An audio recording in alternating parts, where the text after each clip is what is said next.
Anyone who can't hear me, raise your hand. Or is that the wrong question? If you can't hear me, raise your hand. Whichever it is. It's loud enough? Up? Louder. Louder? Louder! Okay. There's a wet spill in aisle 3. Please stand up. Can you hear that? Okay. Tonight is not being live streamed, but it will be archived tomorrow. So if you go to YouTube, you can find it. Lyda Krewson, Royale, whatever keyword you punch in, it'll be there. We're taking some questions from the audience. This man with the glasses, what's your name again? Steve Smith has some index cards, and give them out. And you raise your hand for a question, and you submit them, and we pass the screening test. We're going to ask the question of Lyda. I'm DJ Wilson, host of Collateral Damage on KDHX, KDHX Extra. You can Google that and find it if you want.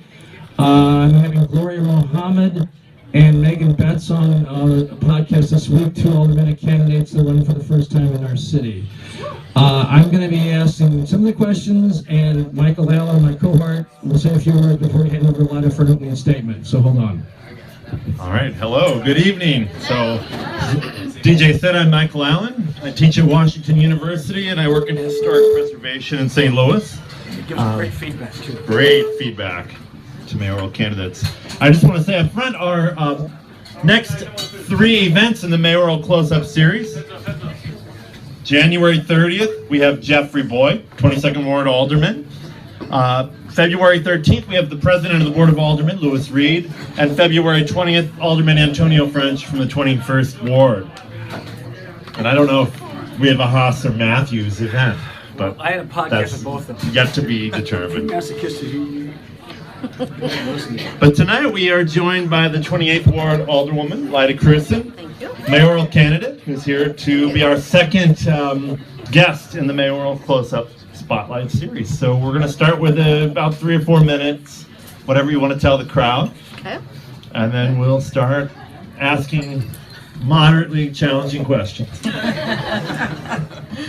Thank you, Michael. Thank you, DJ. And a huge thank you to Steve. Let's give a round of applause to the Royale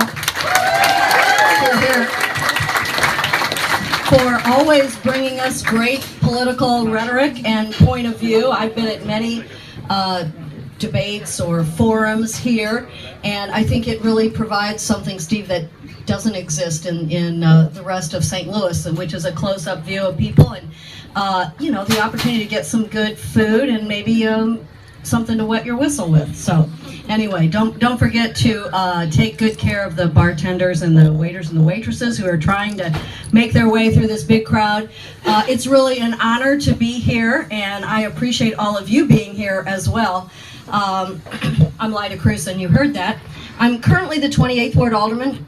I've been the 28th Ward Alderman for about 19 years, and that has been really a great fun and my great pleasure to do that, to represent probably the most diverse ward in the city of St. Louis, but also to try to balance the interests of residents, of businesses, and in institutions that are in the 28th Ward. And so that has been a lot of fun and continues to be a lot of fun to this day. On what I call my day job, which is I'm the CFO, I happen to be a CPA, I'm the CFO of Peckham, Guyton, Albers & Viets, Inc., PGAV.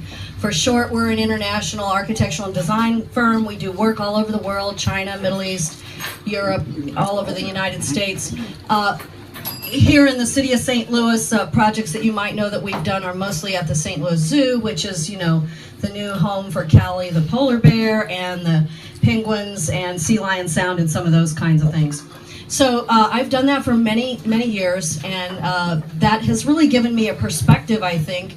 The combination of those two skill sets, having been an alderman and also having been a CFO, I think is a really good couple of skills to take into the mayor's office for a city that has a $1 billion budget. And about half of that budget is the airport and the water division, and the other half is the half that we call general revenue, and that is what you would know as, that pays for police and fire and forestry and filling the potholes, and I know there's some out there today that need to be done. I made my way, over Kings Highway today. So I do think that having that skill set is really an important thing for whoever is in the next mayor's office. I guess I want to start by just talking a little bit about many of the good things that are going on here in St. Louis. You know, we are St. Louisans. We are kind of humble. We don't brag as much as we should on ourselves and on our own city. But certainly if you think back to 10 or 15 years ago, think back to what Cherokee Street looked like. Yeah. Think back to what the Grove looked like. We had to give it a whole new name. It was Manchester, of course. Look at the Loop and what's happened in the last 10 or 15 years. Look at Old North. Look at Hyde Park. Look at the West End. I don't mean the Central West End. I mean the West End and all the new housing and development that's happened there. And there are other, of course I'm missing, Macklin Avenue, South Grand. There are many other very successful neighborhoods that are much better today than they were 10 or 15 years ago. Also take a look at Cortex. I bet someone in this crowd works at Cortex. I don't know if you're, want to give a show of hands, but there are 5,000 people now who work in Cortex. And it looks like it popped up overnight, but of course it didn't. It was a 20-year or maybe even 20-year plus project. But it's very transformative, I think, for our city because we're a great startup company city. Look at any listing and we're always in the top 5 for startup cities. So Cortex is certainly transformative in that regard, and it really helped us to retain NGA, National Geospatial Agency, which is our country's largest spy agency. And when they were here and they were looking around, and it really came down to between a site in the city of St. Louis, which is roughly at Cass and Jefferson, and a site in Illinois near Scott Air Force Base, I think that Cortex was really one of the things that caused them to choose the city of St. Louis. It's very close to Cortex, and I think that when they look at attracting and retaining talent, which is what we all want to do, they are looking for a place where their talent wants to live, wants to work, wants to play, and so I think that was a very transformative thing for getting NGA.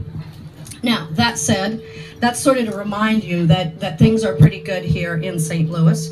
But that said, certainly we have some challenges to work on. I would say that job one for the next mayor is neighborhood safety. And that means a lot of things. I've knocked on doors all over this city. Whether I'm in Baden or whether I'm at Carondelet in the river or east or west, when I knock on a door and someone talks to me about what's really on their mind, often in their own words, of course, they come around to saying neighborhood safety. For me, neighborhood safety is a whole number of things. One, it is prevention of crime. And so for the new mayor, I hope that they'll adopt my plan, and it'll be me, hopefully, so that we will expand our recreation programs. We will use alternative dispute resolution. We will have a prosecutor's office who will hopefully have a program where, similar to drug court, diversion programs, I will call them, so that you don't have kids, young people going to jail who might be able to be diverted into another program and really sort of get their lives back on track. In addition to prevention, of course, there has to be law enforcement. And some of you probably know that the city of St. Louis is budgeted to have 1,300 police officers. We currently have about 1,175 or 1,180. So we're down 120 or 30 police officers. We're spending all the money, by the way, that we have budgeted for the 1,300 officers because, of course, we're paying a lot of overtime. And police officers have been working mandatory overtime for the better part of 2 years. That's tough on a department. So we have to hire those officers. We have to pay them better because, frankly, our officers are paid on day one when they graduate from the academy $5,000 less than a new officer in St. Louis County. And so that's very hard to attract and retain talent if you're not in a competitive pay situation. They also have to have more modern training and more training. If we are going to rebuild the relationship between law enforcement and our neighborhoods, that takes a different kind of training that maybe was given 20 years ago. More training and a different training. You don't call the cops on your best day. You call the cops on your worst day most of the time. And when you do, I think you want two things. The first thing you want is get there fast. And the second thing you want is exercise perfect judgment. And you get perfect judgment through training and through good selection and through modern methods of training your law enforcement. So I think neighborhood safety is job one, but all of these things are so intertwined. The second thing that I'll talk about is, of course, economic development. For me, that's really jobs. You know, how do you pay attention to the companies who are here now so that those companies want to stay here and can stay here? Also, pay attention and create an environment where startups want to scale up. We know that in this country, the job growth is in small business. It's not in big business. It's in the small businesses. So if you have a two-person business, your ability to scale up is really key, and that will also provide opportunities and jobs for more of our people. And then thirdly, of course, we want to attract additional jobs to St. Louis. One of the things I didn't mention is that NGA is a $1.7 billion construction project. That is a real opportunity for our community to train a whole new generation of workers in not just jobs, but in careers. So another plus, which will add to, when folks have jobs, the very few things a good job won't cure. I'll just sort of leave it at that, but we have to really work on that. I can tell, I'm getting the hook here. All right. Yep. Final thing, last point. And the last point is the way we deliver services to our constituents. Modernizing government. That means all the way from being able to do much more business from your computer than from City Hall, so you don't have to park and go from this floor to that floor and the other floor. But it also means taking a look at how we deliver services in this region. And we have to combine services because the way we deliver them now is a very expensive way to deliver services. And with that, I'm going to let you, I'm going to stop there. Sorry, I think I was over my time limit, but thanks for your attention to that, and I'm anxious to hear your questions. It's all right. In all that extra time, you have many Christmas cards waiting. Perfect. Lots of cards coming in. We might not get to all of them. It goes 2 hours. So I'm going to start, we can start anywhere, but I'm going to start with picking up on the safety question, and maybe a question you would anticipate. You have received the endorsement of the Police Officers Association in St. Louis, and you have been very clear that that is not consummate with the endorsement of Jeff Rorta individually, business manager. However, as representative of that union, Jeff Rorta has made many incendiary comments in the press over the years, impugning the Black Lives Matter movement, most recently even seeming to endorse Donald Trump's presidency, which is... I missed that, fortunately. And I don't really want to dwell on the Rorta question, but something in that endorsement from the Police Officers Association that is evident is that we have actually two police unions in this city. We have the Ethical Society of Police, representing mostly black officers, and the Police Officers Association. You've received the endorsement of one of those organizations. So my question is, I have two questions. Do you think you could get the endorsement of the Ethical Society of Police? The second part is, as mayor, how would you bridge the obvious division within the rank and file? If we want training, that's one thing for new officers, but the existing officers don't seem to even get along with each other. Well, let me just say that I don't think training is just for new officers, for sure. I mean, many of you are probably in professions that require, continuing education or CLEs or whatever they call it. So I don't consider training just to be for new officers. I think it is really unfortunate that, I'm getting a little feedback here myself. It's really unfortunate that there is a SLPOA as well as ESOP. I have called ESOP 3 times. I really would like to visit with them.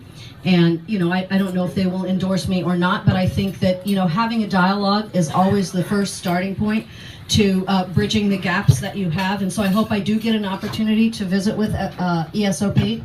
What was the other part of your question? Oh, the other part of the question had to do with Rorta and the SLPOA.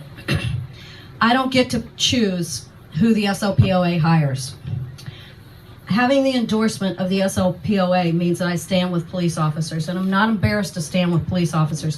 It really doesn't say anything about how I feel about their business manager, I think is his title. And I think it's completely logical to believe that Black Lives Matter and that law enforcement is a part of our world. I do not think that supporting both of those is incongruous at all, and so I do support both of those.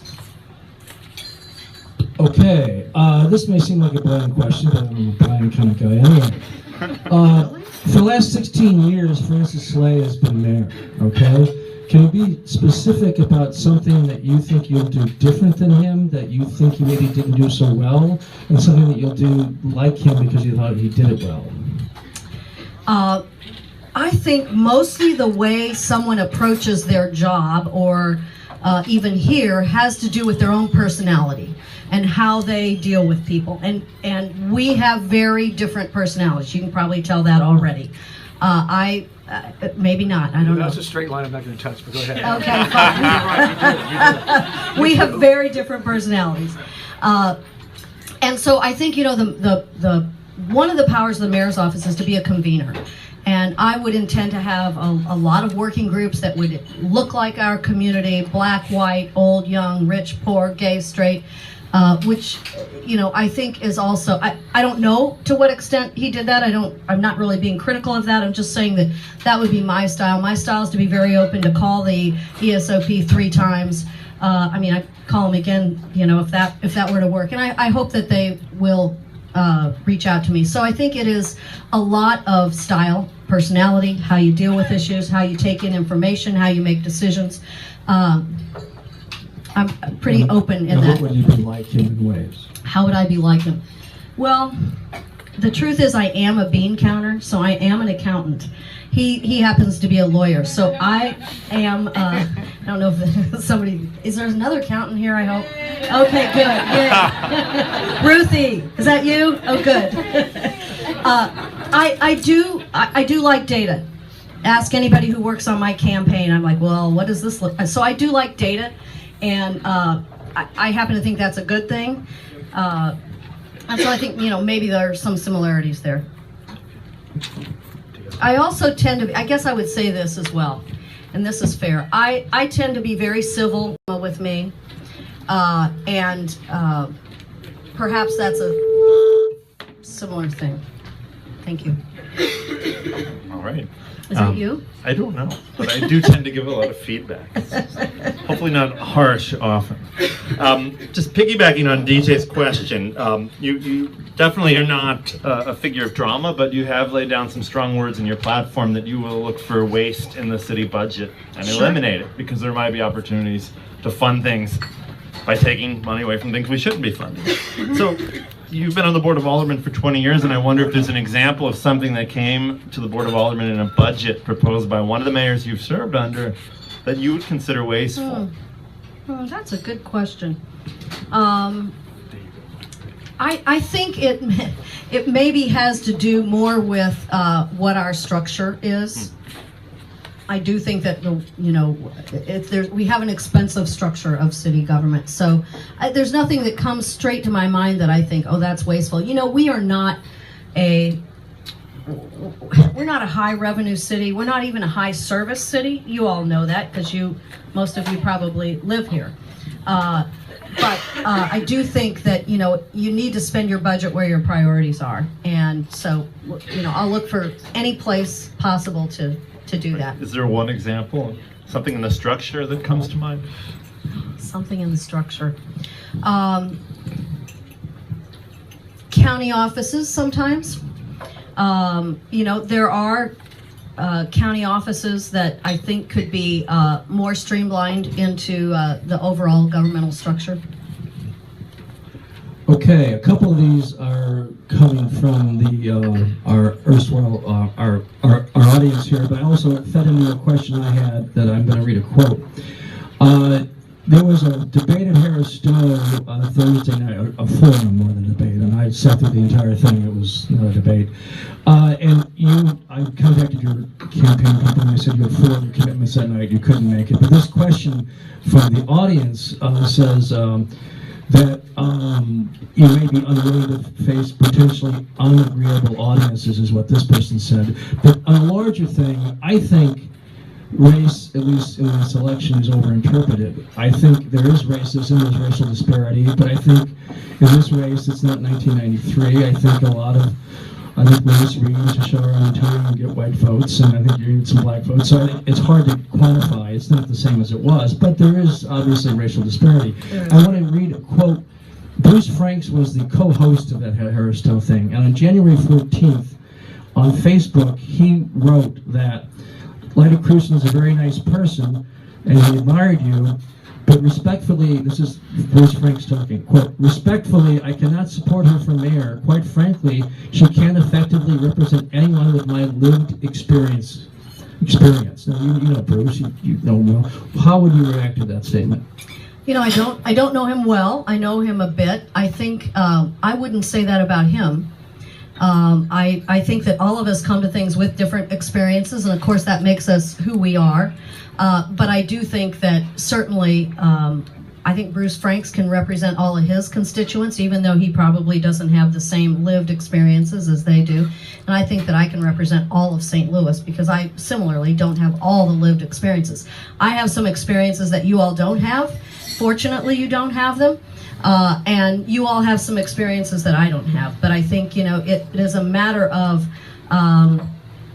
talking to each other and listening to each other and taking all that into account when you make decisions. So I don't agree with it, but that's okay. There's a lot of stuff on Facebook I don't agree with. And on February 22nd, you're going to be at the Sheldon at the American Sponsored Mayoral Forum. I am. Right. Yeah, I was not at the Bruce Franks Young Person Forum, I think is what it was. I'll tell you where I was that night, and I actually responded in a response in the American over the weekend. You know, the first place I was a little meet and greet that at 5 o'clock, and then I was at the 6th Ward Neighborhood Association, then I was at Benton Park West, then I was at the 8th Ward Neighborhood Association where I did get their endorsement, and I'm happy to have that. And then I was at the 28th Ward at about 8:30, which happens to be my home ward. So yeah, I was 5 places that night, and I'm really sorry that I wasn't there, but I didn't know about it until I had already committed to being at those other places. So there are lots of debates and forums that are coming up. I mean, there's one this Saturday at the Schlafly Library put on by the Sierra Club. There are a lot of them. I think there'll be a lot of opportunities for people to see all of us, which is good. This is an important office. I mean, you really ought to think about this because whoever we choose to be the next mayor really has the opportunity to set the trajectory of the city of St. Louis, I think. So it's important. All right. Also on the subject of putting ourselves in the shoes of people who are different than us. One of the first things you did in office, probably the first time a lot of us knew who you were, was to get a bill passed that exempt stock earnings from the city's 1% earnings tax. It was back in 1997, if I remember, 98. I think it was maybe 99 or something. It wasn't the first thing I did, but it was early. It was early in your career as an alderman. So I guess just looking back on that, because it's come under some scrutiny in this mayoral race, do you think it succeeded in its intention of keeping some wealthy people from fleeing the city? Did it bring new residents into the city? And what impact has it had on the city's revenues? Has it been a net positive? Well, you know, the bill that you're talking about here is, it doesn't have to do with stock option earnings. It has to do with profits on stock options. So like if you own stock now and you sold it, you would not pay earnings tax on it. Similarly on stock options. I understand that it's a controversial thing. And they're not wages, and the earnings tax is subject to wages. I mean, the earnings tax in and of itself is a whole nother topic we could talk about for a while. But it's not possible to measure who didn't leave. You know, you can't measure that because you don't really know that. But at the time, I thought that was a good idea. I still think it's not a bad policy at all because we are trying to retain jobs here. Now, the truth of the matter is stock options are kind of way out of vogue now, and very few companies do them to any great extent. But at that time, it was a big deal. Okay, here we go. At the time, it was a lawsuit against the city filed by Roast and Farina to exempt the earnings and stock options from the earnings tax. The city defended that suit, and I know because my cousin Jimmy defended it, and they won. Jimmy Wilson. Jimmy Wilson. I got He's you. a former city council Yeah. for Shamel. He doesn't usually admit that I'm in the same family, but whatever. And they won that suit, so it wasn't going to exempt them. There was the questions. But then the ordinance that was passed was sort of like an end run around that, basically. And in the suit, Ross and Rita contended that earnings from stock options wasn't income.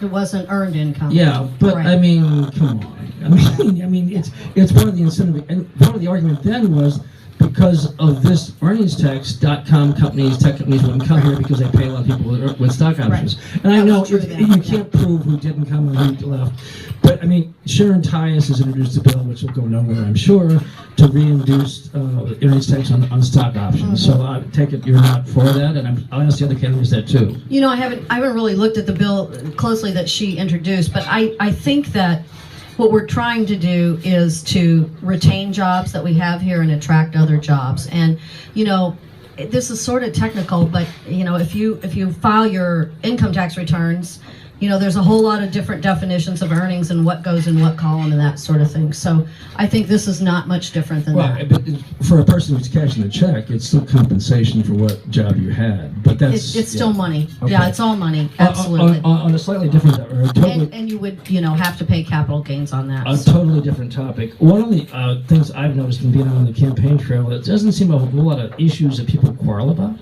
But I'm thinking there might be one on the horizon.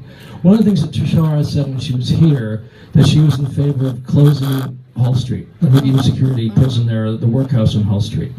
And she's viewing it as sort of a way, I think, I'm not putting words in her mouth, but the way I read into it, like there's too many people there that shouldn't be there, they should get social services, they're mentally ill, they're nonviolent offenders, and this is a lot of money, there's a lot of violations and scandals out there with fights and all that other stuff. And then when you were at the 6th Ward the other night, you listed some of the criminal indictments and convictions that people Right. were there. One was a murderer, several Right. child abusers, stuff like that. A lot of assault. So, in an era of like, obviously public safety is important and Right. all, that may be an issue where she's set out in the American that she wants to close, and she hasn't spelled out what she's going to do and how she's going Right. to do it. But you at the 6th Ward meeting Thursday night expressed some concerns about that. So can we talk about that, please? Well, you know, I don't know exactly what her methodology would be, but I do know, and I could read it off my phone, that when I heard that, I got a list, not by name, but by what charge people were in there for, because I said, well, okay, is this a good idea or not? And I got the list, and there's nobody in there for, you know, misdemeanors. There are people that are in there on pretty serious charges. One murder, a lot of assaults, a lot of armed criminal action, unlawful use of gun. So they're pretty serious. I can get it if you want, but I think there's a couple of things here. One, the workhouse is not a very good place. It doesn't have air conditioning. I think we can all agree on that portion of it. So does it need renovation? Probably no doubt about that. The workhouse is also called MSI, Medium Security Institution. I think the workhouse is just a nickname for it. And so I think that, you know, it's not a good place, and it should be better. And the second thing I think is that the best way, if you were going to close the workhouse, would be for us to be able to process cases quicker. It takes a long time when someone is charged and then they're held, and then I'm sure it's complicated as to why that is, having to do with police and lawyers and all that kind of thing. But it's not good to hold someone for a year or a year and a half. And so, I mean, my objective would be, whether this can happen or not, I don't know. My objective would be, let's move people through the court system quicker. That's better for them, and frankly, it's a lot better for us. If they aren't guilty, well, let's let them go. You know, let's determine that and let them go. If they are guilty, then they go over to the state system. And then, by the way, the city didn't have to pay for that. You know, corrections is a really big expense. Well, and also, I think there were some scandals out there with the convicts fighting each other and the guards battling that and was all that awful. stuff. I mean, there's a lot of stuff that goes on that's wrong. But I don't have the numbers in front of me either. But a good portion of those are nonviolent offenders. So, I mean, there should be alternative ways to treat them or funnel them into social services or mental illness services, whatever. I can't speak for her. I don't think she wants closing it tomorrow. It wasn't like storming the Bastille, but it's eventually moving away from it. But you're aware of the problems out there, obviously. Oh, of course, yeah. I read the paper.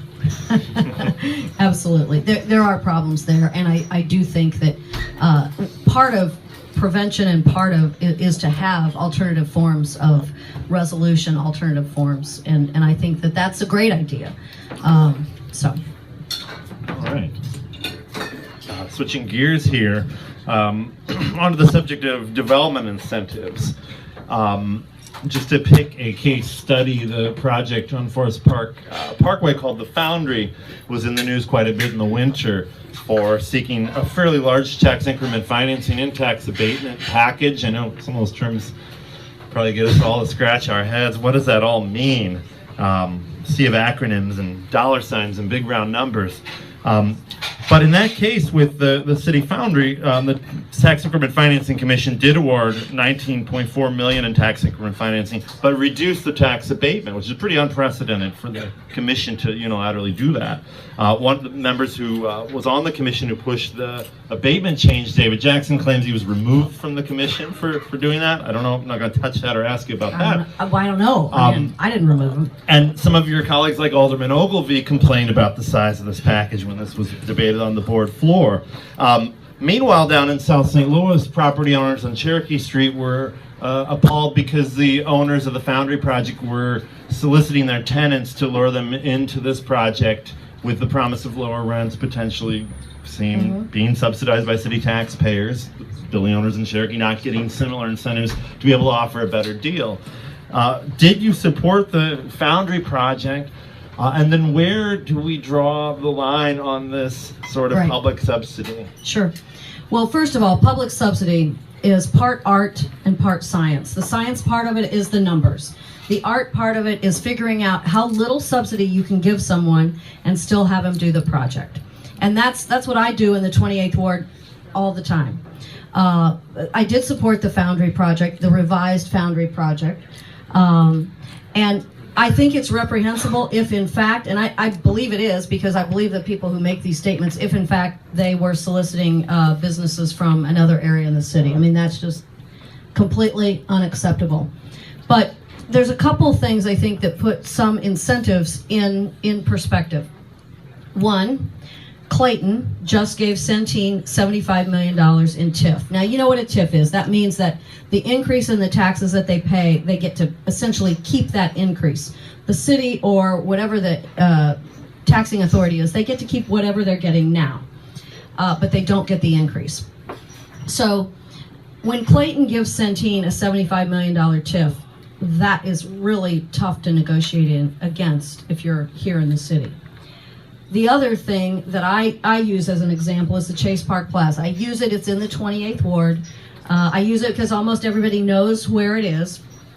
It's a very nice project now. It was closed for 9 years, and I drove by Kings Highway every single day, and the curtains were flapping out the windows at the Chase Park Plaza. We gave 50% tax abatement on that about 10 years ago.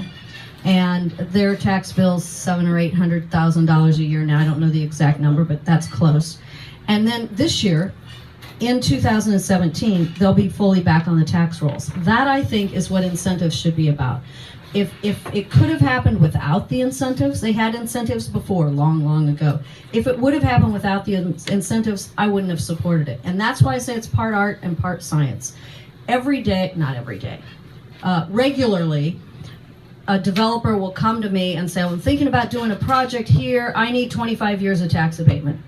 Well, nobody has 25 years of tax abatement in the 28th Ward. And the way they get to 10 years or 10 and half for 5 is through a negotiation process that happens through SLDC, the alderman and the developer. I don't happen to think aldermen should be doing that negotiation. I think it ought to be done at SLDC. But the way it happens today, aldermen do that. I have a project tomorrow that some of you will see. It's a small project. It's 5 townhouses. It's on a site that is zoned for B, 2-family residential. There'll be 5 townhomes go there. I'm supporting 5 years of 50% abatement. This is a site that has not been on the tax rolls in over 50 years. Have to acquire it, have to tear down the building because it was not for profit since 60 something.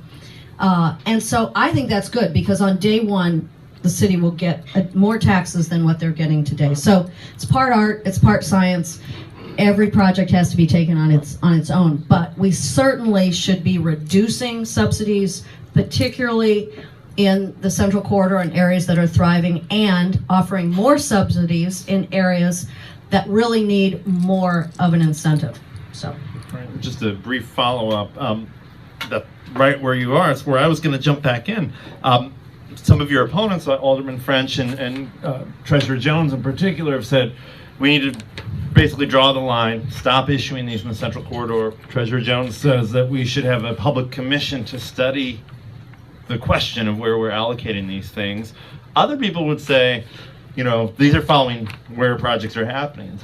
This incentives follow the market. But the general question I think we all would agree on is we would like to see more development outside of the center of the city. So how do we get there? Well, you know, I'll give you a little personal example.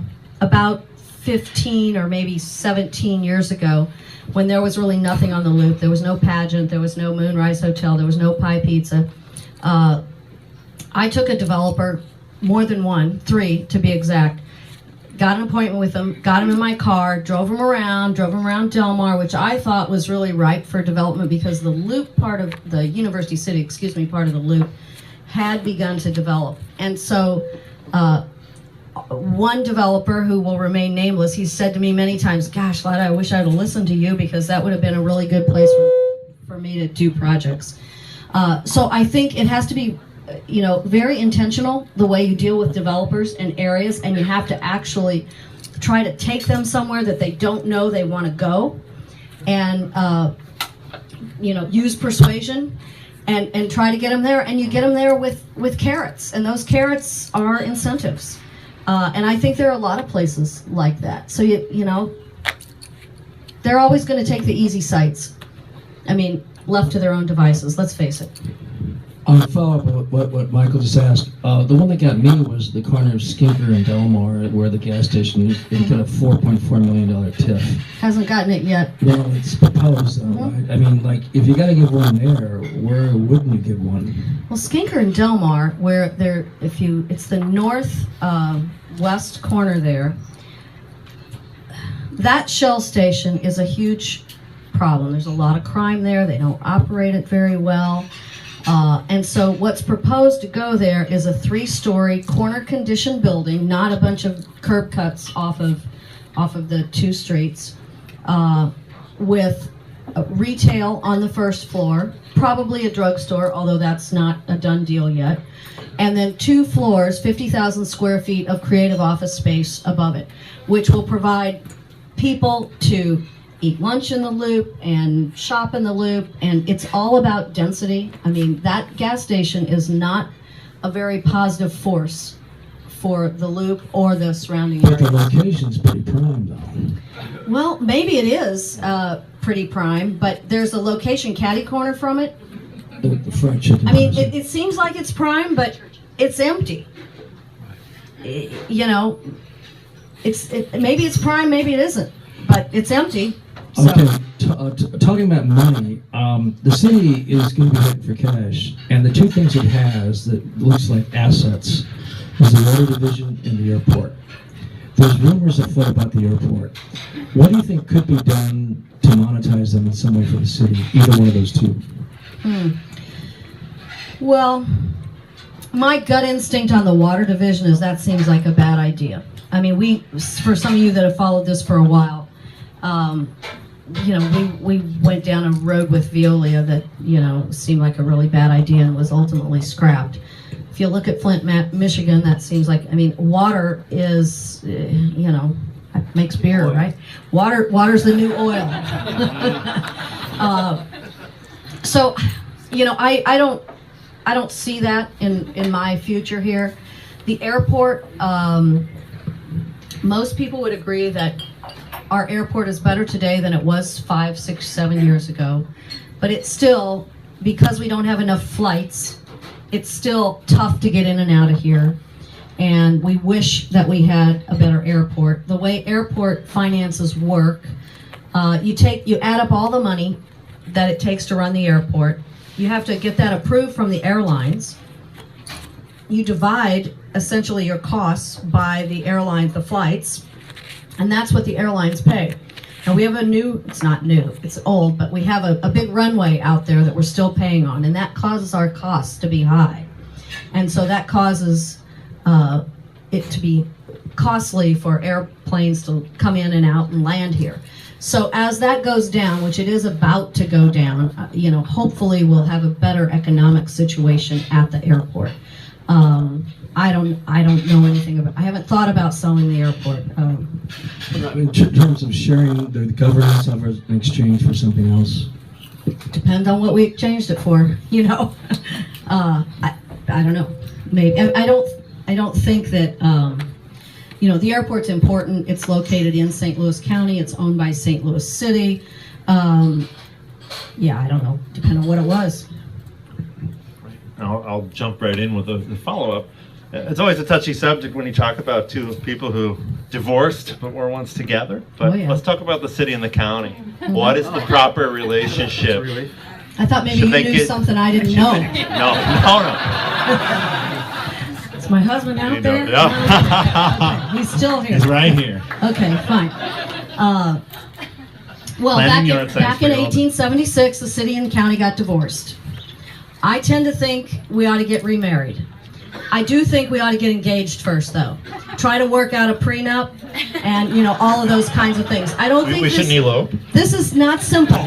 This is not simple. But I will say that I do believe that the fragmentation in our government is costing us a lot of money, and it's also makes it very tough to make big decisions. Nobody's asked about yet. Nobody's asked about soccer. Nobody's asked about the Scottrade. Nobody's asked about all those things. But think about how much easier those decisions would be to make if we actually were making them regionally. So it's a yes or no. Well, yeah, but it's, I mean, you'd like. Yeah, I think we've got to get back together. I mean, somehow or another. Should the city re-enter as a municipality? That's one way. I'm not wedded to, no pun intended, but I'm not wedded to one way over another way. But I think we do have to get into the details of this and work it out. But there are 540 or 50 elected officials in St. Louis County. That's a way more than in St. Louis City. Now, this is, by the way, this is going to be hard. This is going to be very hard. There's a lot of fear out there, and when you operate from a position of fear, the natural reaction is no. So this is going to be hard because it will change our world if we go through with it. So that all has to get worked out. But I think that there's money to be saved in a more efficient government structure. There's higher standards. There's better service to be provided, and take the money you save and spend it on something else that you really want. So. One of the things that's a recent forum, Dotson's name came up, and if I had been Dotson in the back of the room, I'd get my resume in order because there's not a whole lot of support there. Right. Antonio French talks about a nationwide search for a new police chief. One of the rumors, it's a two-part, one of the rumors around the police are that you have offered Dotson to be your director of public safety. Not true. Okay, got that out of the way. Not true. Let me tell you something. It's illegal to offer somebody a job for some political favor, and shocking. I'd like to be the mayor, but believe me, I've got no intention to go into the big house just so I can be the dang mayor. So. Okay, well, I guess a legit question is, how do you view Dotson now, and if you become mayor, do you expect to retain him as police chief? I've never worked, Dotson has never worked for me, we've never really worked together, so I will evaluate that once I'm in room 200. The other thing that I won't ever do is announce to the public who I'm going to fire before I fire them. I mean, do you think that's fair? I don't think it is fair. And so, I just don't... I mean, if you plan to do it, it's okay to say that. I guess. I mean, don't you think you ought to tell your employee first? Well, I think he found out. I don't know. How do you guys feel about it, I don't Well, I'm just saying, I mean, Dotson as police chief, crime is an issue. Yeah. He's the icon. I get that. Yeah, that's I get that. I've got For our vote, you tell us. Pardon? You're asking for our vote, so you tell us what you're gonna do. I don't know if I'm going to fire him or not. Audience participation. It's great. That's okay. Okay. It's really good. Go ahead. All right, Dawson question out of the way. Let's talk about the football stadium. So, Oh my. had to go there, but okay. we're on that track again with the soccer stadium, and we dealt with that question 2 weeks ago. Slightly different track. It's a little different track, and probably more people in this room would attend a soccer game than a Rams game. And it's a safe question, though. I know. It's a safe question because it didn't happen. The team left. Yeah. Good riddance. But you voted for public financing, and in committee voted against releasing a bill to the full board that would have required a public Right. vote. Tell us Well, why. let's go back to, okay, so let's talk about the Rams deal. If we knew now if we knew then what we know now, which is that he was going regardless, well, I tell you what, there would have been a lot of hours and a lot of political capital and all that I wouldn't have wasted on the effort. But we didn't really know that. Now, people say to me now, well, of course, I always knew he was going to leave. I was like, well, okay, great. But I didn't know that, but that obviously became clear. The city, the payment on that Jones Dome is $24 million a year. The city pays $6 million, the county pays $6 million, the state pays $12 million. And we're still paying it today, even though the Rams are not here.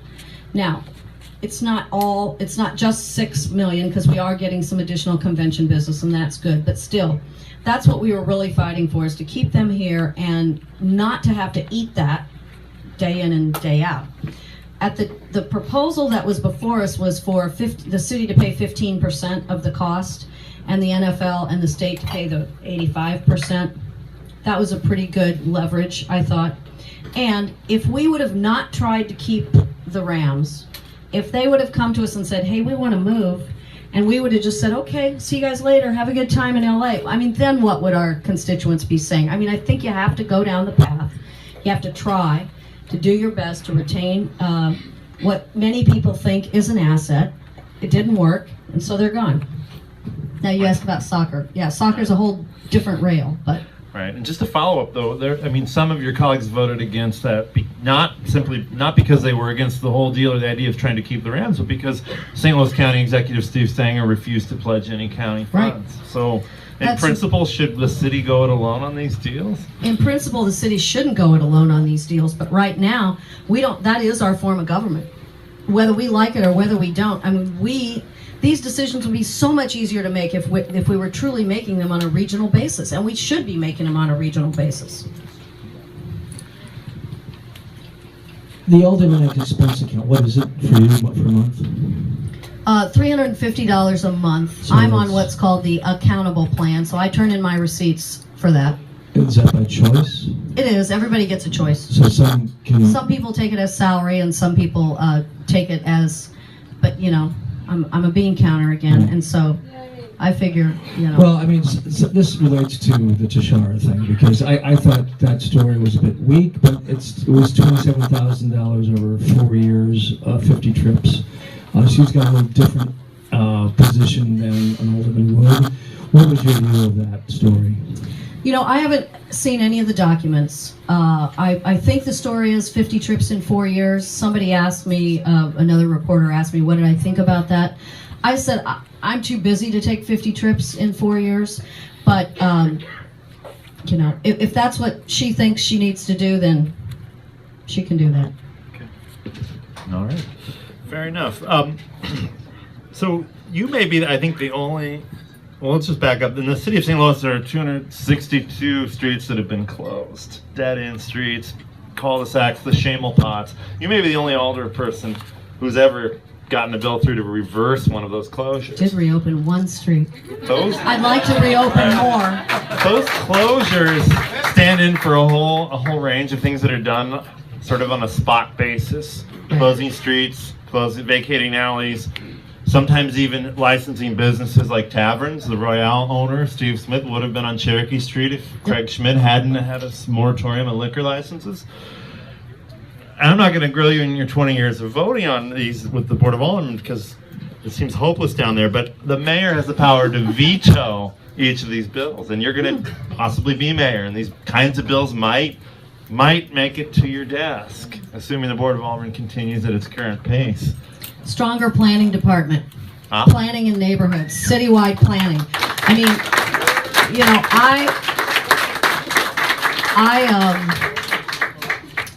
I've never done an ordinance to put up a stop sign. That's because my predecessor did all of them, okay? So, you know, I've not closed any streets. I'd like to see more streets open. I'd like to see more streets be two-way.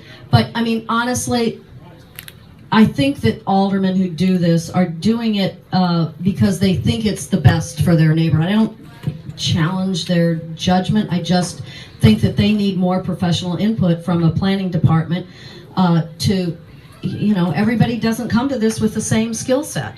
And so, I don't know if that answered the question, but, you know, more planning, neighborhood planning. I haven't closed any streets. Don't plan to. All right.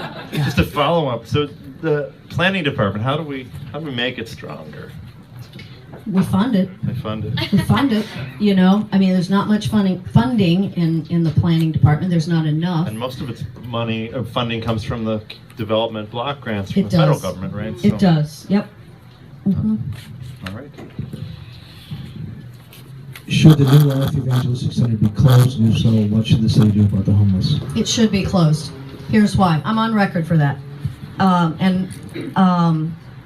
The New Life Evangelistic Center, NLEC, for short, doesn't provide services for people to help them get back on their feet. I mean, it is a horrible way to treat our most vulnerable citizens, and that is, you know, at first thing in the morning, 6:30 or whatever, they have to leave. They have to go out on the sidewalk.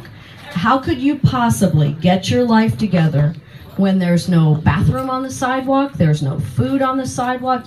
I mean, it's not possible to get better, to get back on your feet from the sidewalk. It's probably not possible to get back on your feet without intense social services. I mean, there's a reason, most likely, that those folks are homeless. I mean, if they could do it on their own from the sidewalk, I'm sure that they would.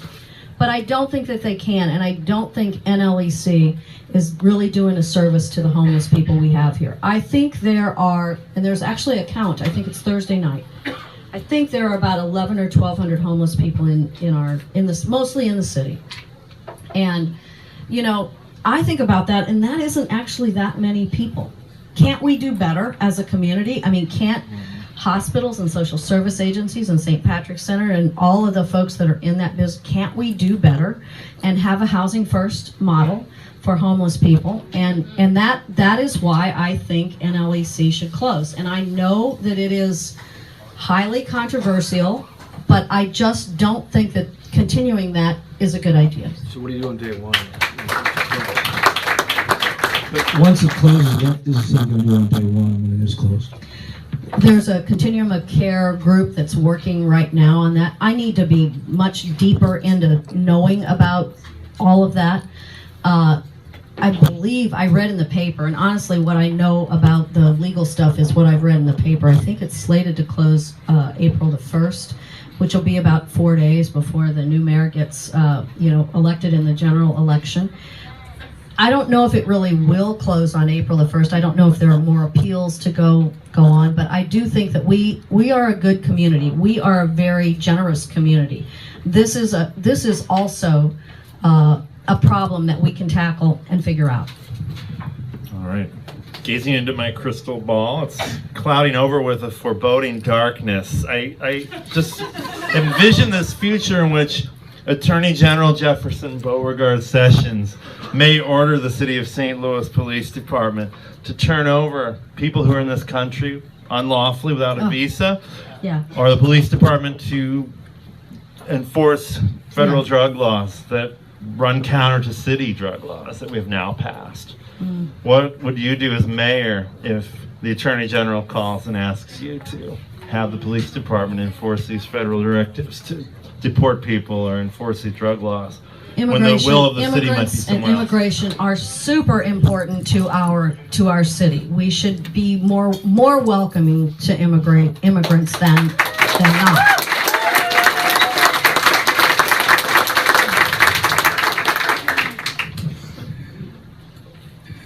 Is there more? Okay. Fine. I mean, work with Anna Crosland, work with Betsy Cohen. I mean, there are a lot of people. You hang up the phone.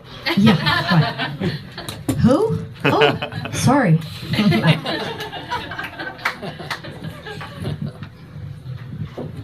Steve, the high life has ended over here. I'm empty. The high life is over. There's some questions from thank you. There's some questions from the audience here. We incorporated some questions already. This is what will you do? Oh, that's not the one I was going to ask. Okay. Here we go. It's about time. Thank you. I'm cheaply paid, but I am paid here at least. Okay. Mayors around the world more and more are taking steps to combat climate change. What specific steps would you take to combat global climate change in St. Louis? How would you ensure that these steps would equitably benefit all the diverse communities of St. Louis? There. Good question. I mean,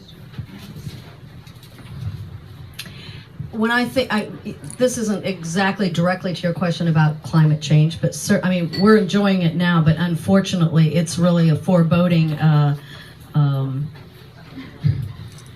indicator, I guess would be the word, that we're cheating winter every day here this January.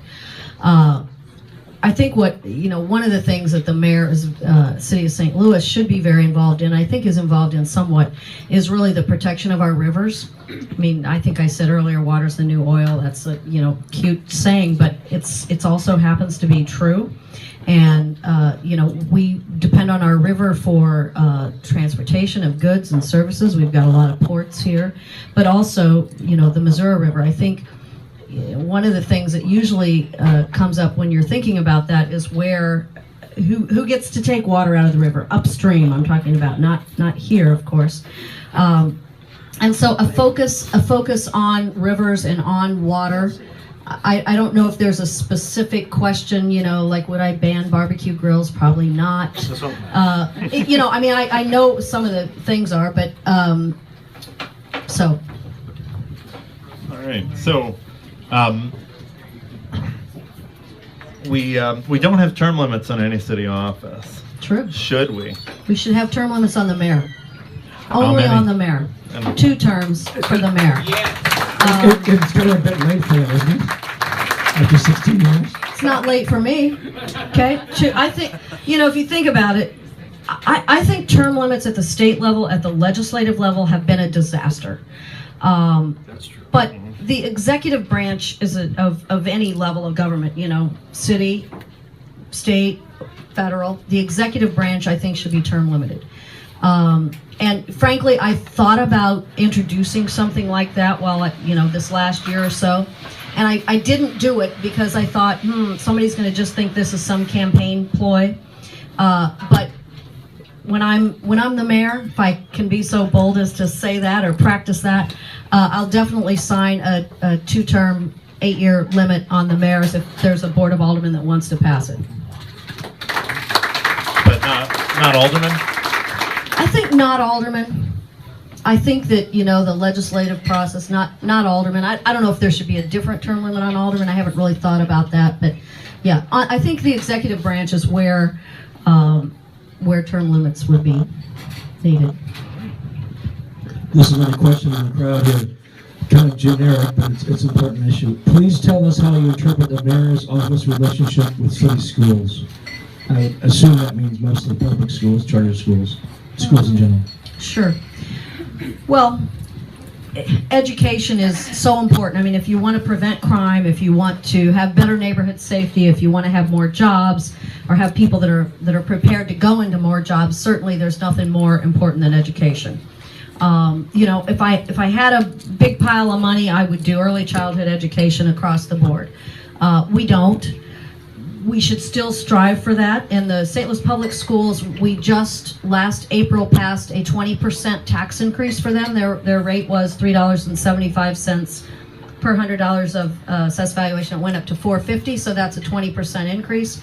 I'm really hopeful that that will result in some good things for St. Louis Public Schools. I will say that the day after that passed, they turned around and sued the state to keep the money from going to any charter schools, which I happen to think charter schools are public schools too. They just aren't part of the St. Louis Public School system. And they have provided, by the way, there are some great St. Louis Public Schools. There are some excellent St. Louis Public Schools. But, you know, there's some unevenness, and I think charter schools are educating 10,000 kids now. I don't know, you know, how we exactly would want to turn that around. So.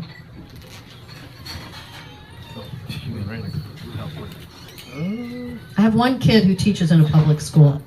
Just sort of an FYI. My son, my daughter works for the Wyman Center. My son teaches math at Normandy High School.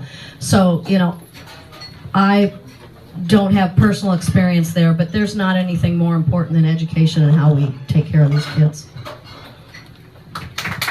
All right. North-South Metrolink, will that be a priority for your administration? Expansion of Metrolink is really important. I think north-south is the right route. I am worried about the half-cent tax initiative because the idea here is for half of the half cent, so quarter cent, let's call it, to go for the local match for Metrolink. I'm concerned about that because I think it leads people to believe that, oh, we're going to get the north-south expansion, and it's not enough money to do that. So that is worrisome because it sets up an expectation that probably isn't quite right. But yeah, I'd love to have north-south, and you know what? It ought to go to all the way to Florissant Valley. I mean, it should be really city and county, not just city, and it would be a lot easier to make that decision if we made that decision regionally. I'll go with my questions. How will it affect in 2020 when the census comes in and reduce Ward Alderman 28 to 14, and a new mayor of 14 aldermen? What do you think what's the potential for that? I was one of the primary sponsors of the bill that sought to reduce the size of the Board of Aldermen from 28 to 14. It was on the ballot in the presidential election in 2012, and it passed by a pretty good margin. I think that when you, it's not the most important thing facing the city, but when you're talking about reform, you kind of have to start at home. And that was the idea with reducing the size of the Board of Aldermen. The new census will probably be done in 2021 or 22, and so this won't really take effect until 2023, I think is how it's written. But, you know, that's only 6 years away. So I think the Board of Aldermen will be stronger when there are fewer of them. They will have a stronger arm, if you will, against the mayor, whoever the mayor is at that time, because right now the mayor needs to get 15 votes for whatever he wants to do, and today he can get you, and if you don't agree on the next thing, well, he skips over you and he goes, oh, this one.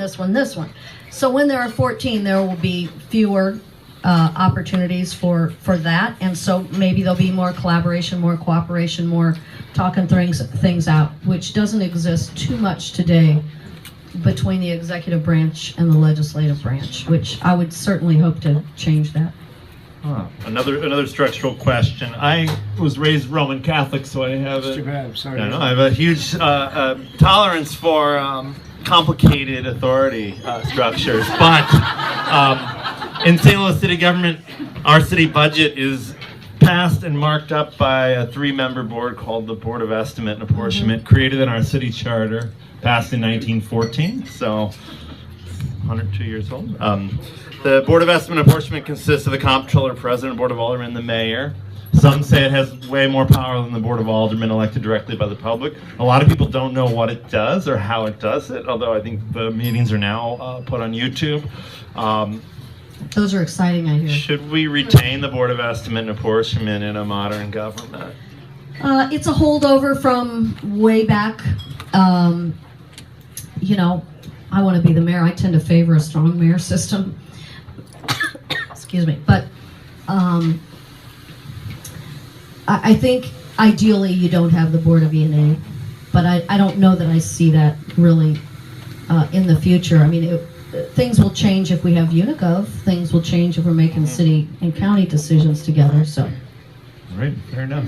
This is a little about the election itself. The poll that was released, 2 independent polls, had you ahead.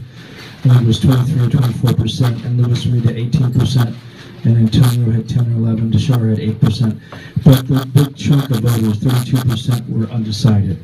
And the other thing about that poll, it was a landline poll, so there's some people I think might skew to an older crowd. How do you think what's going to happen in the next 41 days in terms of that undecided vote, and how do you try to get those folks to vote with you? well, I think, the election is 6 weeks from tomorrow. So 42 days. Today's pretty much over, I think. And so, I'm here. I'm everywhere somebody invites me to go that I can possibly be at. And we're out trying to touch voters every single day. We make phone calls. We knock on doors. At some point, hopefully we'll have some TV ads. We'll have mail that'll come to your house. All of those are all the ways that you try to touch voters and persuade them that you're the right candidate. And so over the next 6 weeks, and really most people have just now sort of said, oh, we're going to elect a new mayor, because we had those elections back in November, and then we had holidays, and so now here we are, the first of the year, and people are beginning to pay attention to this, which is great. So we're just going to work hard to touch as many voters as we possibly can. I mean, we've actually done some of our own polling. There have been 2 independent polls that have come out. The most recent one had me at 27. The next person was 18, 13, 9. But people have said to me, well, Lyda, do you trust the polls? I'm like, nope, I don't trust the polls. But I'd rather be leading in the polls than behind in the polls. I mean, let's face it. Yeah, okay, go ahead. I thought I had a follow-up. That seemed very profound. It did. Just kidding. All right, how are we doing on time, boss? All right. A couple more questions. Couple more questions. So the one thing the mayor has, it is a weak mayor system, as you said, but the mayor appoints a lot of people to boards and commissions, and your proverbial predecessor, mostly uncontroversial, but there were a few picks that landed in the Riverfront Times. I think even maybe DJ Wilson wrote about one of these, where Mayor Slay, early in his first term, appointed his campaign consultant Richard Callow to the St. Louis Preservation Board. Richard who? And Callow Who? was, yeah. Never heard of him. All right, this question's over, but he was representing Anheuser-Busch, and the Bevo Mill roof tile issue was at the Preservation Board, and that raised the question of conflict of interest. There have been a couple other issues like that. And beyond that, you'll be a new mayor with new vision, and all these boards and commissions will have lots of people on them. Will you review some of those appointments, and then what would your criteria be? I think even Mayor Slay would probably admit there aren't enough people under the age of 40 on these boards and commissions. Right. So if you want to be on a board or commission, give me your business card or something. No. I think, in all seriousness, I think you would review all these boards. I have one. Okay. DJ on the Preservation text Board. me is what I think, of course I'm going to review who's on these boards and commissions. On day one, not everybody's going to leave, and hopefully, and have to appoint everybody. But I think, the people that are on boards and commissions ought to be black, white, young, old, gay, straight. We ought to have a cross-section of people who are on these boards and commission. They're really important, and there are a lot of people in neighborhoods who serve on neighborhood boards. They're not appointed by the mayor, but I think most people would think that that's a really valuable and a really worthwhile way to spend your time. My criteria will be, are you a voter? Because if you're not a voter, I'm not going to appoint you to any board or commission. If you don't vote, not just if you're registered, but if you don't vote, I'm not going to appoint you to a board or commission, because I think that's sort of the very least level of civic involvement that you can have. And I've had a number of people over the years want to go on various boards, And I look them up to see if they vote. Now, I don't know how they vote. I just know if they vote. And if they don't vote, I usually say, well, yeah, but I mean, notice you haven't voted. Oh, yeah, I'm planning to start doing that. Okay, well, call me in a couple years after you've, taken a few votes. So. Good answer. Just to follow up, some other candidates in the race say the Civilian Oversight Board on Police should have subpoena power. Mm-hmm. Should it? Maybe. I don't know. That was a big debate back a couple of 3 years ago when we did that, and Alderman Kennedy, who's the chairman of public safety, was very deeply involved in that, and he determined that what we have now is what, well, I don't know if it's what he thought we should have or if it's what he agreed to. I don't really know the answer to that. So it's what got a majority vote. Apparently, probably, yeah. Okay, well, the thought I was going to ask before it's come back to me, it took a few minutes. Gregory Francis Xavier Daly did not run in this race. And one of the reasons he said, at least, was he did not engage in the negativity of a campaign. Do you think this campaign, as it gets closer to March 7th, will become more negative? If history is any indicator, it probably will. I really sort of like to take the high road and not engage in any of that myself, and I haven't done that yet. And I hope that we don't do that. But, this is politics in 2017. So. Well, at the Harris Stowe Forum Thursday, Antonio was I could tell, was trying to get people into it. He referred to you as the TIFF queen, yeah. And he turned and looked over to Lewis Reed and to Shara and said, you don't get much negative comments about Paul McKee from them or something. He referenced them, in other words, trying to draw them in the debate. I mean, are some of these issues legit to argue about it or criticize, or do you think, or not? Well, I always think there can be very honest differences of opinion on things, and that, you have a conversation about that, and you still might not agree at the end of that conversation. And so sure, they're legitimate for folks to, now is it, I mean, it does seem to be the way of the world to have a lot of flame throwing in politics. I don't think it's especially helpful, but it must work, I guess, or people wouldn't do it, right? So. Okay, these are for the audience. I'll let you on for two different topics. Minimum wage. Mm-hmm. Minimum wage. You probably know that last year, maybe year before by now, that the Board of Aldermen did pass a minimum wage at $11 an hour. I offered the compromise on that to get some increase. I don't think $7.70 should be the minimum wage. The votes were not there for $15 an hour. So rather than let the bill, die, go up in flames, I offered the amendment, which would take the minimum wage to $11 an hour. That's still in the courts right now. Is $11 an hour the right number? It's better than $7.70, and that's what we could get the votes for. So I think we ought to increase the minimum wage. We shouldn't have to do all these things just as the city of St. Louis, but apparently we do. I mean, it's just like the smoking ban. I was the primary sponsor of the smoking ban. That's the reason this bar owner had no smoking here even before the smoking ban and supported the smoking ban. Thank you, Steve.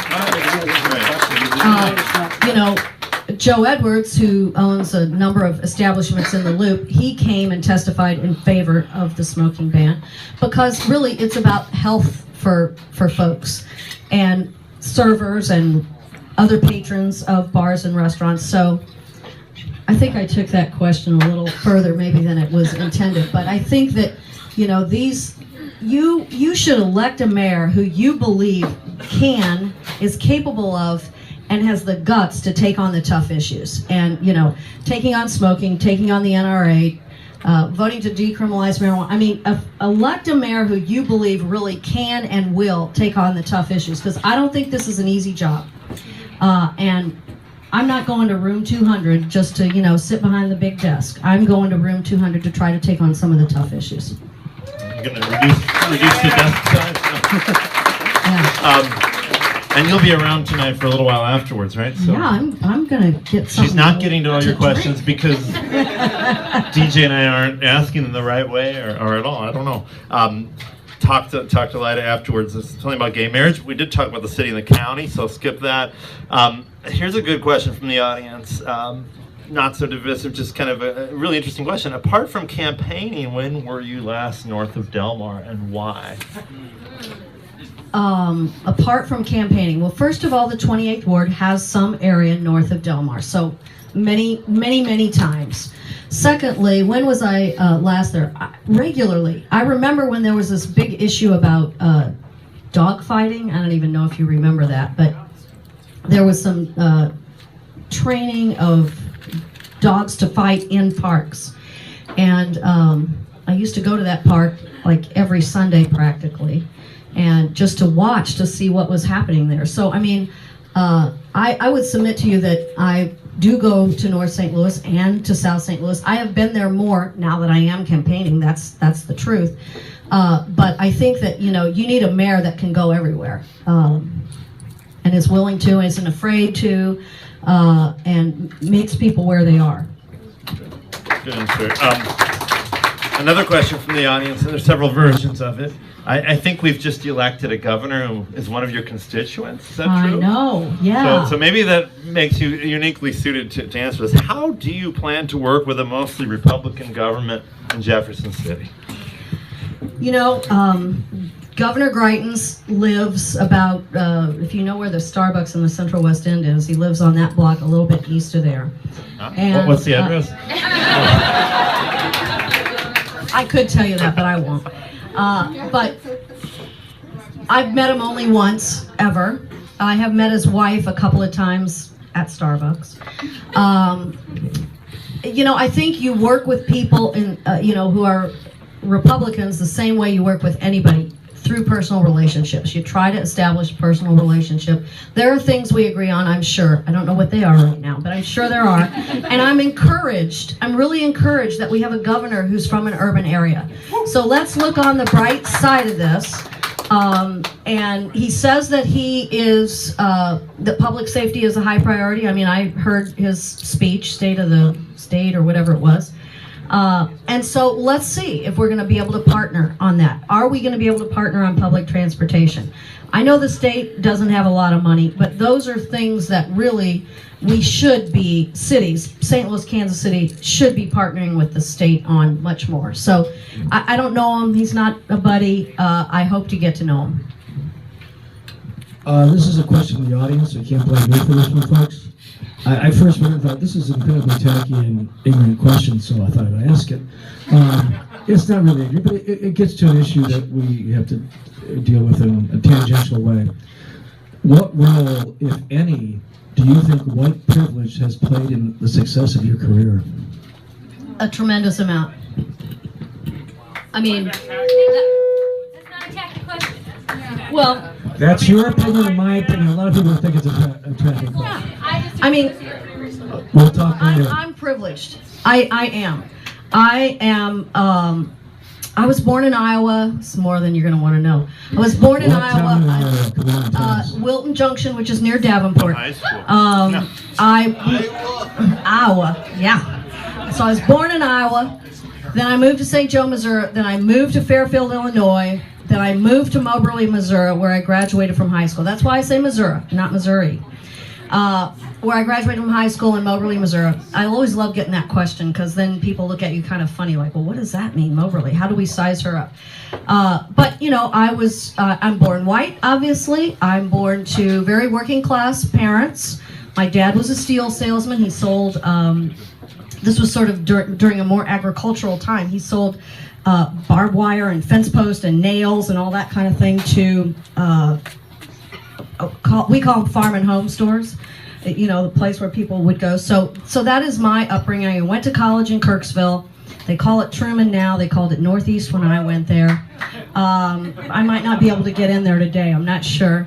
But so I had two parents. I had working class parents. My mom did not work until I was in high school somewhere. She didn't drive until I was in the 8th grade. And so, you know, I'm privileged. I am. And I think a lot of people are, and that has helped me. I mean, I went to public school every day of my life, but, you know, they were good good enough, apparently. I turned out okay. So yeah, I'm privileged, no doubt. Does turn the microphone on you first. Does it help you now as a candidate, though? Oh, I think so, because it's cumulative. You know, the effect of everything in your life is cumulative. You're just the sum of all the stuff that has happened to you or that you've experienced in your life. You're just the sum of it. You can't like take a piece of it out and have it not affect you. All right. And I've been to Wilton Junction, by the way. You've been to I Wilton have Junction? projects in Davenport. I've had to be in Wilton Junction. Beautiful town. I haven't been back, but I was actually born in a hospital, in case you thought like maybe something different. But the hospital was in Davenport. Danger in Davenport. Davenport's a big city. So here's another question. Paul McKee's name has come up. No surprise that I would want to ask a question, but maybe the type of question will surprise people. So where we are now and where we started are two different places. A lot of things that activists like myself who railed against McKee wanted have come true. I mean, he's moved to a much more granular block-by-block scale. A lot of things that elected officials wanted, like major employers, at least in one instance, seem to be coming true with National Geospatial Intelligence Agency relocating there. There are a lot of shades of difference, eminent domain, process that have definitely not come to pass the way seemingly anyone wanted them to. This project started out with ideas that I think everyone would have agreed to. That area needed investment. Those residents needed resources. The city needs jobs. We want to save great old buildings when we can. We want to do the right thing. But in the end, this project has gone way over time and has created many instances of drama and embarrassment. You're a very drama-free person, so maybe you're the best person to ask. How could we have done this differently, this process, to benefit the public, to make this look like a consensus-building project? That's a good question. I mean, this is such a it's really a huge issue. We have someone who I take them at face value that I think started out with a really good intentions, and but most of those intentions haven't happened. And if you live on a block where there are vacant buildings and vacant lots, you know, that's very detrimental to your quality of life and the value of your house and all of those kinds of things. You know, there are 25,000 vacant parcels in the city of St. Louis. About 17,000 are lots, and you know, vacant lots, and about 8,000 are buildings. Interestingly, of that 25,000, about half are publicly owned by LRA, and about half are privately owned. And that's both in both categories, both in the vacant lot category and the vacant building category. And so, you know, I think we meaning the city, but including all of you and all of us, we have to figure out a way to get vacant buildings in particular into the hands of small developers. You know, maybe somebody who lives on the block or a couple blocks over, or, you know, not big developers, because I think that, you know, the idea that there's going to be some big thing that's going to come in and solve all the issues is clearly not usually, doesn't usually happen like that. So, you know, I'm more in favor of a more granular approach to this, and I think you're right, it has moved to that somewhat, but perhaps not enough. Quick follow-up. So one of the issues I think raised through the McKee Northside process is that McKee approached the alder people in those wards and Mayor Slay years before the public ever knew this was happening. And so some say if only one of those elected officials had engaged the public, done the public engagement part earlier, we may have averted this crisis. Maybe, yeah. I mean, I wasn't one of those people that was engaged because I wasn't aware of it until later, when you started to see. I've actually been to several tax sales, you know, on the courthouse steps kind of thing. It's very interesting, and you know, so you do observe things there, and it makes you start asking questions about, well, who is this, what is this, that sort of thing. So yeah, I think, you know, public process is always good. Second follow-up, have you seen any of the other mayoral candidates at these tax sales? I don't think so. All right. I don't know. I wasn't paying attention. Maybe they were there when they weren't mayoral candidates, Right. and I wasn't paying attention. I don't know. You're going out of your way to learn. Yeah. This will be the last question from me, and then we'll have a closing statement. St. Louis now is not what it was then. In 1950, it had 850,000 people. Now it has 319,000 people. In the 1970s, it lost an average of 17,000 people a year. Okay, in the last 9 years, from 2006 to now 2016, now it's 2017, it was in those 9 years, it's lost an average of 720 people a year. So it's kind of bottomed out. It's stabilized in a way for whatever reason.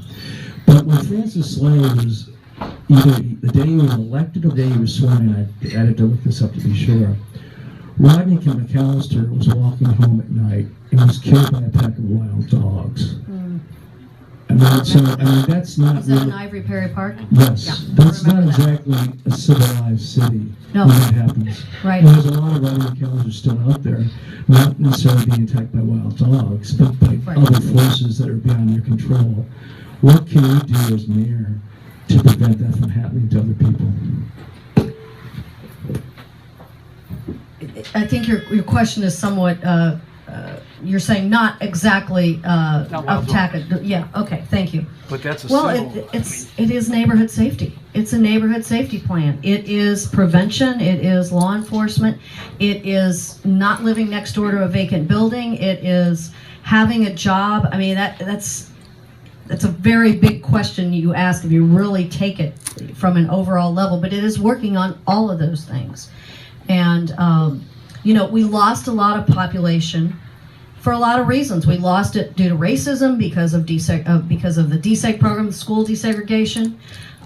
We lost it because people don't have 8 kids anymore. I know you do, but most people don't. Most people have 2, 1, 3, but not too many people have 8 kids anymore like they did in 1950. In about 1968, I might have the year wrong here, but I'm pretty close. We had this little thing called the pill that was invented, and that has changed the world forever. Thank goodness. So the world is changed and is different. I think today there is a real movement for people to want to live back in the city.